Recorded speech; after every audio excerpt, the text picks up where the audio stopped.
What if I told you that the person who just retired down the street, the one in the bucket hat who waters his lawn at 6 a.m. like it owes him money, has quietly started a little side business out of his garage? No boss, no commute, and not once does he sit in a soul-crushing 9 a.m. meeting where Greg from accounting circles back on absolutely nothing.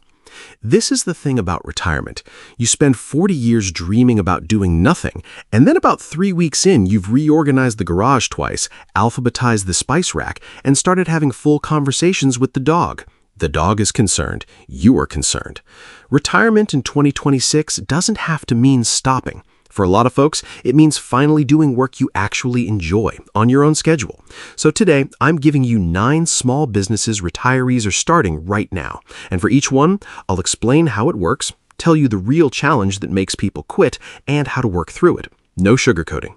One ground rule first. This is extra income, not your retirement plan. Your nest egg stays the foundation. Don't fund any of this by dipping into savings, and don't invest money you can't afford to lose. That safety net is what lets you push through the hard parts without panicking. But make no mistake, those hard parts are real. Grab a coffee, the good stuff, you've earned it, and let's count them down. Number 1, pet sitting and dog walking. People go on vacation, work long days, or throw out their backs, and their pets still need walking, feeding, and company. You can offer walks, drop-in visits, or the big earner, overnight boarding, where the dog stays with you. Apps like Rover and Wag connect you with local owners, handle the payments, and collect reviews. You set your rates, your schedule, and which animals you'll take. This fits retirees like a glove. You're often home when pets need company, you've got patience for a nervous rescue, and you enjoy the walking everyone else treats as a chore. Demand spikes around holidays when everyone's traveling. And a golden retriever has never once asked you to resend that email. The real challenge, you're responsible for a living animal that can bite someone, slip its leash into traffic, or get hurt on your watch, and that liability is yours. Plus, with 0 reviews starting out, your calendar can sit empty for weeks. Working through it? Carry pet sitter insurance from day one. Skipping it is how one bad afternoon erases a year of earnings. Always do a meet and greet, and turn down animals you can't handle. To break the cold start, take a few early jobs at lower rates purely to earn 5-star reviews. A slow first month is the price of admission, and it's temporary. Number 2, freelance consulting in your old career. This might be the highest earning idea here, consulting in the exact field you just retired from. You're walking around with 40 years of expertise. Every mistake you learned from, every shortcut, every here's how it actually works no textbook teaches. Companies need that knowledge, but can't justify a full-time hire, so renting your brain a few hours a week is an easy yes. You can work on retainer, by the project, or hourly, and experienced specialists command serious rates. Your startup cost is basically a LinkedIn profile and the nerve to call yourself a consultant. This is the rare business where being older is the entire product.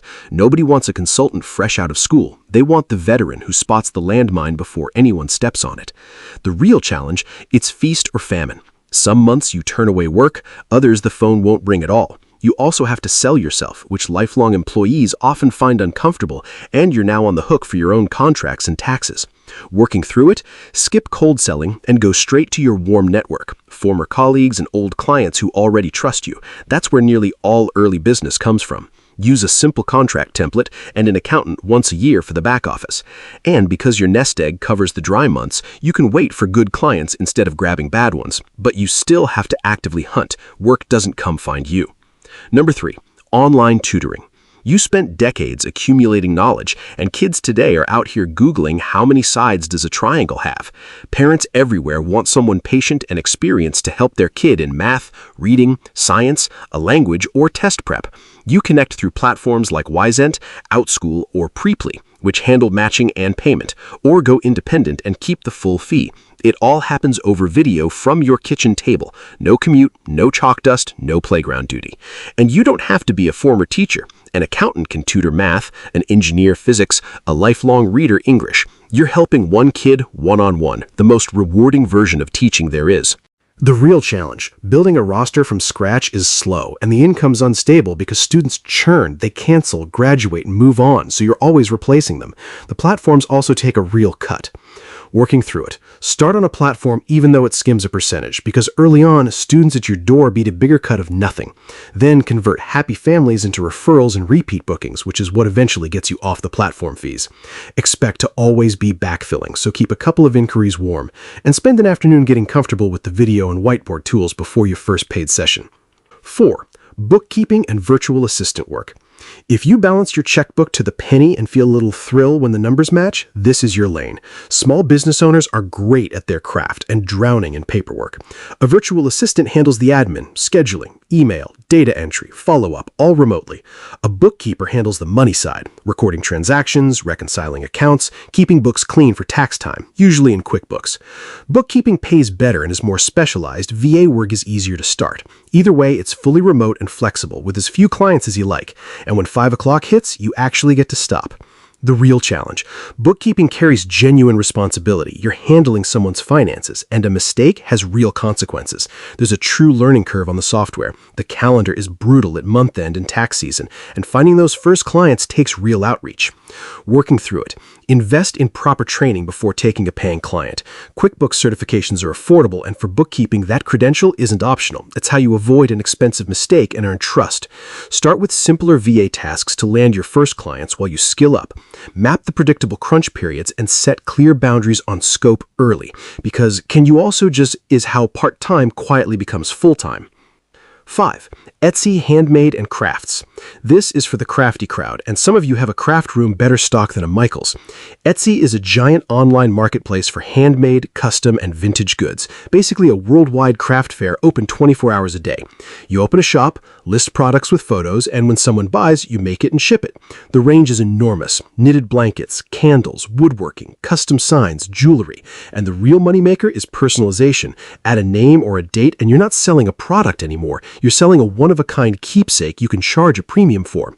The fit for retirees, you may already have the skills and the supplies. You've just been giving the results away as gifts. The real challenge? Etsy is ferociously crowded, and a beautiful product nobody can find earns exactly nothing. Visibility runs on skills you probably don't have yet. Search keywords, listing optimization, photography, and most shops sell very little for the first several months.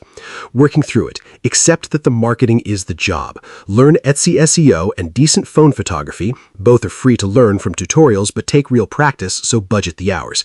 Niche down hard. Custom pet portraits and stained glass gets found far easier than a shop selling 10 unrelated things. Keep material batches small early so you're not sinking cash into inventory while you learn what sells. 6. Baking and cottage food business. This one smells amazing. You bake in your own kitchen and legally sell it. Most states have cottage food laws that let regular people sell low-risk homemade foods, breads, cookies, cakes, jams, directly to the public without renting a commercial kitchen.